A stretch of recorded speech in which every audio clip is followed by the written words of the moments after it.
Last time on Pokemon Reborn, we were on a train that exploded. We raided a T-meteor base that exploded. We had our first gym battle, which we won by exploding. I promise this episode won't just be a bunch of explosions. We now have access to the Obsidia Ward, but I want to do something first. I remember there was a guy in Peridot Ward who really wanted a barrel. Excuse me, a bro barrel. And I got two off-screen. I trade one of them for a Munna, which might be really nice to have for some upcoming poison and fighting trainers, but I'm getting ahead of myself. I keep it in my party for now and box El Wee, knowing my little spider friend will see more use at higher levels. With that out of the way, it's time to progress the plot. This guard is preventing me and Victoria from passing, claiming it's too dangerous for us despite the fact that we both have anime hair and look like main characters. But then Florinia shows up and goes into a speech that I honestly only understood 10% of. But then we can pass, so it's all good. Then I'm greeted with a terrible sight. Tentacles sprouting up from underground, and giant cracks in the pavement. I get scared and decide to hide in this really nice salon where I give Guano a spa treatment since it evolves at the high friendship level. Then someone else who's clearly going to be a major character based on the hair walks in. This is Sarah, and she seems to be going through some sort of midlife crisis, but she's well respected in the salon. I explore more of the city, but there's not much I can do here considering the whole tentacle monster situation. I find a ball shop, but they only have niche balls with no real use, so I decide to save my money for normal balls. Then I see something interesting. Turns out Hoen's Devon Corporation is doing business in Reborn too. Unfortunately, there's not really that much to do here except stock up on balls, and even the salesman seems to agree that their shop sucks and gives me a free premiere ball. Honestly, this guy is incredibly based for openly hating his job like this. Finally, I go into this rather obnoxious rainbow building, and it turns out it's a candy store. Their candy can cure various status effects, but it's way more expensive than normal healing items, especially the cotton candy, which is a $5,000 revive. But I can't buy revives for a long time, so this is my only option for now. Since I spent all my money buying balls from the disgruntled Devon cashier, I go in the back to check out their special promotion, where if I solve this puzzle I get free Swirlix, which I'll probably never use, but I think it's really cute. It's strange walking out of Rainbow Funland and stumbling into Tentacle Nightmare Hell. This situation is getting worse by the minute, and it looks like the inside of this overgrown park is ground zero. Unfortunately, I can't get there since I don't have the TM for cut. In order to get it, I need to find another gym leader named Amaria, who was last seen to the south of Obsidia Ward. But in order to travel south, I need to go through a completely different type of hell, the Obsidia slums. But there's one bright spot in this absolute cesspool of despair. You see that egg over there? It can be one of 3 Pokemon, and since every Pokemon has a custom egg sprite in this game, I can tell that RNG was on my side, and this was the exact Pokemon I wanted. But then I immediately get assaulted by a hobo and get scared, running back to the Pokemon Center. Then, for some reason, I accidentally go back to the Devoncorp building and try to buy more balls even though I have no money? I don't know, maybe I just subconsciously want this guy's balls. Once I get the ball jokes out of my system, I go back to the slums and fight a guy named Ulf, who has a big brain strategy of using yawn and then pursuit. Swedish people are just built different. Fortunately, despite all these hobos attacking me, I know I can save a trip to the Poke Center because of this light shard, a mechanic in the game that gives you a free heal but disappears after one use. They usually appear before bosses, and weirdly enough, I meet up with Victoria. She wants to train with me because it's what her sensei Kiki would want. Seriously, she mentions this Kiki person basically every time she appears, so get used to it. She sends out Ralts, which is no match for Kricketune, but sadly I can't say the same about her Torracat, so I switch him out for Salmon. All of the bulk ups are making me nervous, but I get a very lucky crit and KO the next turn. I know Bite won't do that much against the fighting type Pancham, but I know Salmon's gonna go down soon, and I'd rather she go down in a blaze of glory. But fortunately, I now have a Psychic type to counter fighting types. But it looks like I wasted all of that luck on that crit earlier since Zen Headbutt misses. But it's no big deal since Shimmer hits the next turn, but can she handle what Victoria throws out next? Yes, because it's a Pichu. I don't know what's going on with its AI since it uses Nasty Plot, but not many moves that could utilize Nasty Plot. After our battle, some drunk guy starts hitting on us, so Victoria decides to beat him up, while I go on ahead to find Amaria. I find some jump puzzles and decide to just catch everything I see. I'm not going to point out everything I catch in this series unless I use it in battle or it's a really cool shiny or something. Then I find some sort of back alley clinic, and while eavesdropping in on a conversation, I noticed something very interesting about the background music. Anyway, turns out the doctor in this clinic is none other than Corey. He's a little angry that I'm just intruding, but he still thanks me for helping him earlier. He runs his clinic for people who can't go to a licensed practice and says he doesn't have to explain why, but I can think of several reasons, such as not having health insurance, not wanting to be outed as a drug abuser, or being a woman in Texas. I also find out that Corey used to be a gym leader, but it's clearly not something he wants to talk about. I realize I should heal, so I go back outside, and then I realize I should sell all the useless items I found in the slums, but forget there's a Pokemart inside the Grand Hall, so I go all the way back to Devoncorp. Why do I keep coming here? Why do I keep doing business with this one guy? Anyway, thank you, Devon Salesman. You're a real one. After my little diversion, I go further into the slums, seeing what appears to be a running box, chasing it to the bottom floor, and finding a gang of Scraggy. Their leader, Scrafty, is actually kind of terrifying since it has Moxie, and it KOs a lot of my guys, but other than that, no problem. After I show my dominance, Scrafty lets me pass, and I can finally access the Southern Obsidia Ward and the Coral Ward. Coral is completely desolate, and its gym is in ruins. It used to be a bustling port, but you can't do much business when the water is this polluted. But it's not completely empty, since I soon find an obvious main character and a silly little guy on the other side of the water. If you were paying extremely close attention, you'll notice that Poplio is the only Alolan starter that hasn't been used by any of our rivals, since Victoria has Litten and Fern has Rowlet. You might also remember that Kane only had a Nidoran when we last fought him. So yeah, sadly you can't pick up this Poplio since it belongs to Kane now. Once he stops flirting with both of us, he manages to actually be useful and rescues the little guy. And then, another plot twist. Kane was also a former poison-type gym leader, but he stepped down due to reasons we aren't meant to know yet. But we can encounter a rival without a battle, and Kane is no exception since he wants to test out his new Poplio. Alolan Grimer goes down to a few embers, but Hephaestus loses almost half of his health. It's not a good idea to keep a fire type out against a water type, so I switch in my most powerful Pokemon, Kricketune, who takes it out. For some reason, I decide to switch to Absorb to handle the Cubone, which doesn't really do that much damage and resets my Fury Cutter, but I still manage to beat his entire team. Amaria is really surprised that I managed to beat a former gym leader. Okay, thanks for having so much confidence in me. And she finally gives me the Cut HM, or TMX as HMs are called in this game. She mentions being on the lookout for a meteor agent named Borealis, but despite me having broken into a meteor base last episode, the name isn't familiar. With Cut, it's easier for me to move through the city, and I find another salon, only this one has a bunch of cats just roaming the place. It's no wonder the other salon is more popular, but I can give Guano another massage. I realize I can also get the mystery egg that's just sitting out there. But after I heal up and stop in to say hi to my favorite disgruntled Devon salesman, it's time to investigate this park situation. But we also learn a little more about Victoria. She apparently used to go to the trainer school all these gym leaders went to, but decided it wasn't for her and now studies at Apophil Academy with her sensei. We go in, decide to split up, and I have to deal with a Cut puzzle that makes me backtrack a lot, as well as a few easy grunt fights. But I swear, not even 5 seconds after we split up, I see Florinia has been captured by the Tentacle monster. So much for gym leaders being powerful, I guess. Or maybe I just have a lot of plot armor due to being the main character. Also, I should mention that every battle here takes place on the forest field, which is one of my favorite fields. Because with the right moves, you can set it on fire, but I don't have any right now, sadly. And by Arceus, what is going on here? Victoria has been defeated by this meteor agent with a Crobat. And this meteor agent looks like he's this Borealis guy Amaria was looking for. He brutally insults Victoria for losing to him, and then kidnaps her, so I have no choice but to press on. Maybe Amaria will be alright. Oh, never mind, the tentacle monster got her too. And it looks like I finally found said tentacle monster, a Tangrowth, as well as another meteor admin.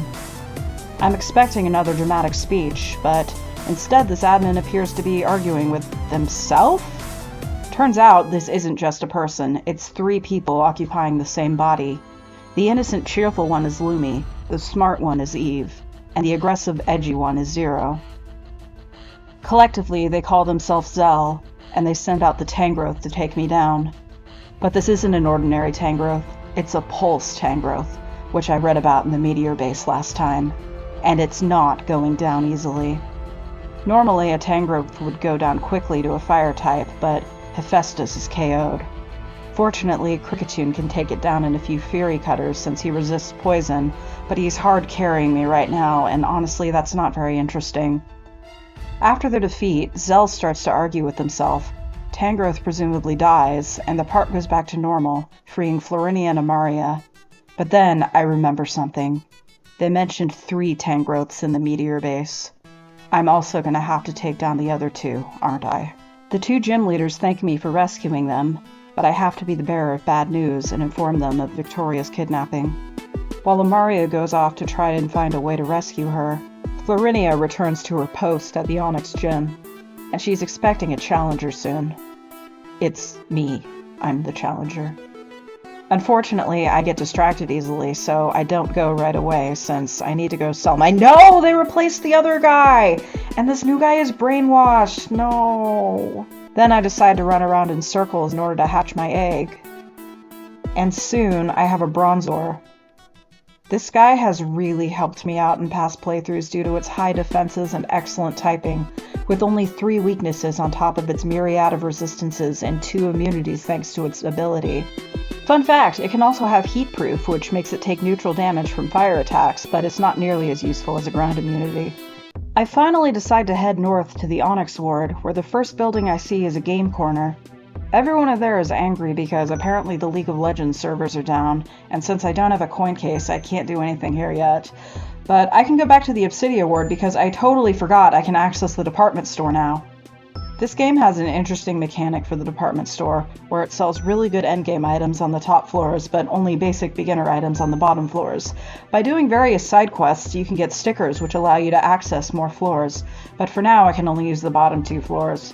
The most notable thing I can get here is friendship berries, which not only raise the friendship of your Pokemon, but also lower EVs and unwanted stats. But we're not really at the point where we can fully EV train yet, so I just get a few berries to help evolve Guano.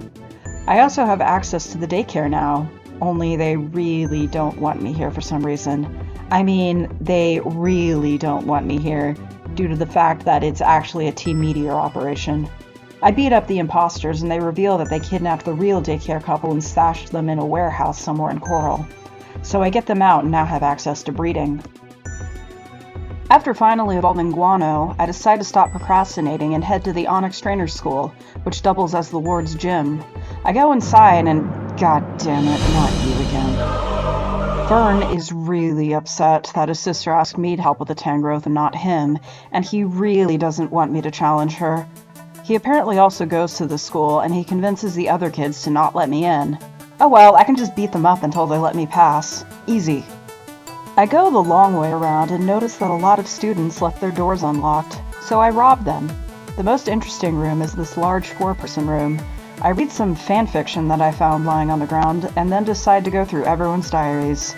If they really didn't want me to read them, they wouldn't have been programmed into this game.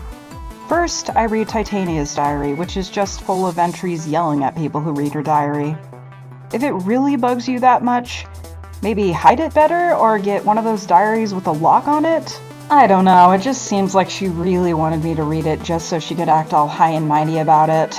I haven't met Titania yet, but I already know she needs therapy. But I have met Amaria, and I can also read her diary.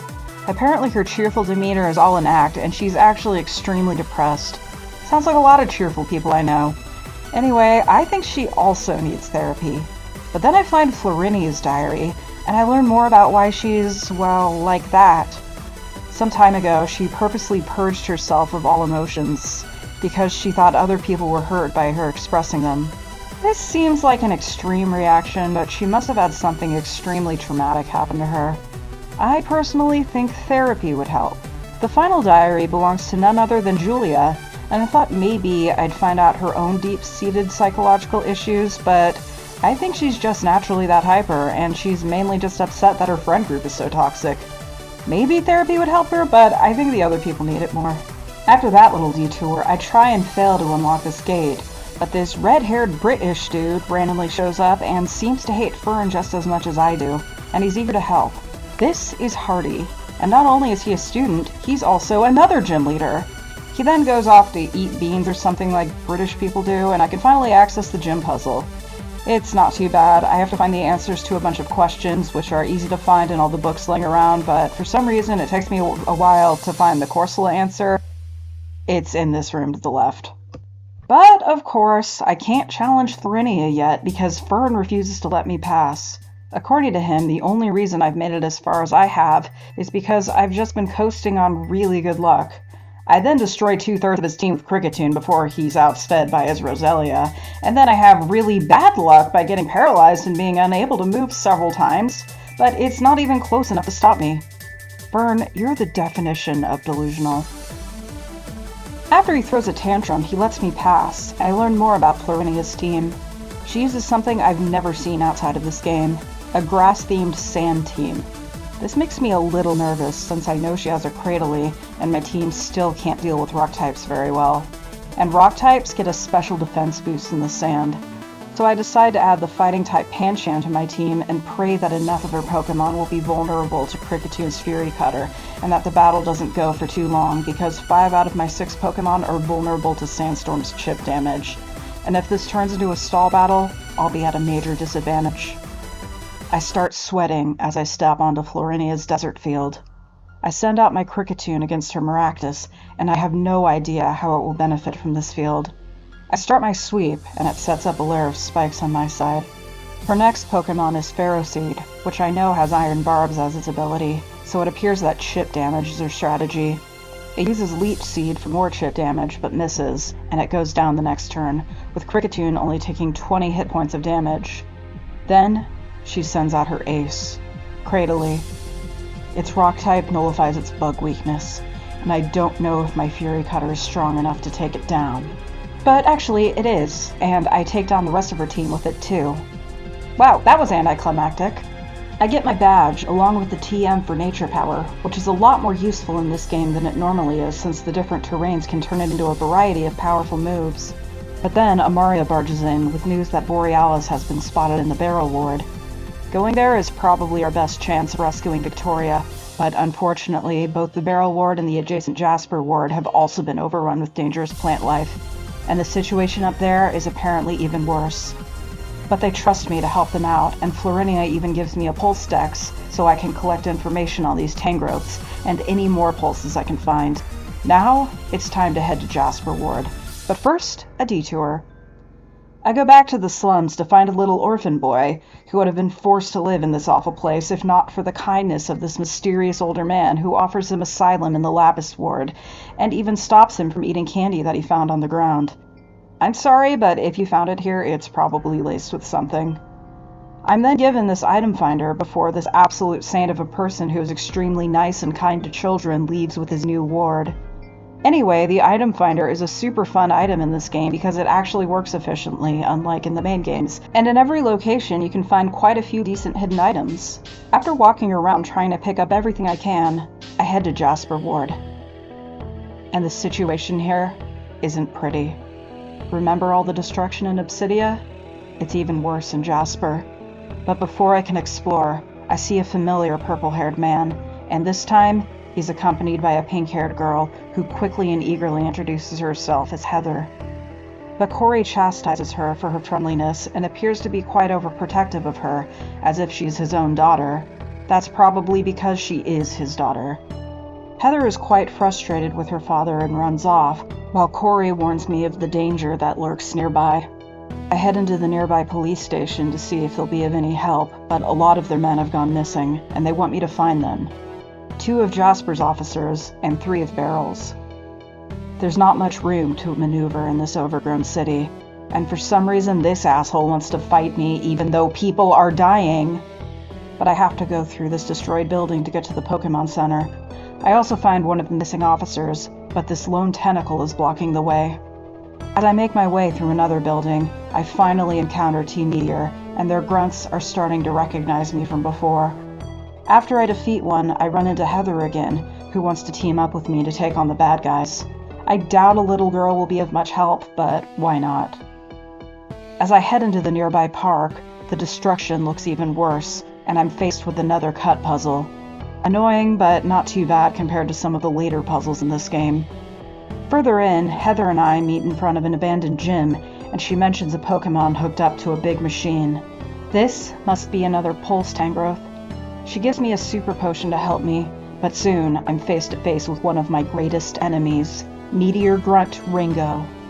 But I'm stronger than last time, and Kricketune can easily take down his Lunatone. Eventually, I find another Pulse readout, where I find out that the Tangrowth I need to take down has an added ground type with high defenses and Arena Trap.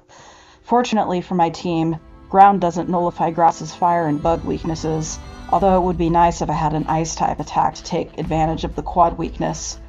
Heather then tells me to climb up this side of the building and attack from above while she comes in from below. I do just that, and I find the Pulse. But nothing could repair me for who else I saw. That's right, it's the Devincorp guy. But what's he doing all the way out here?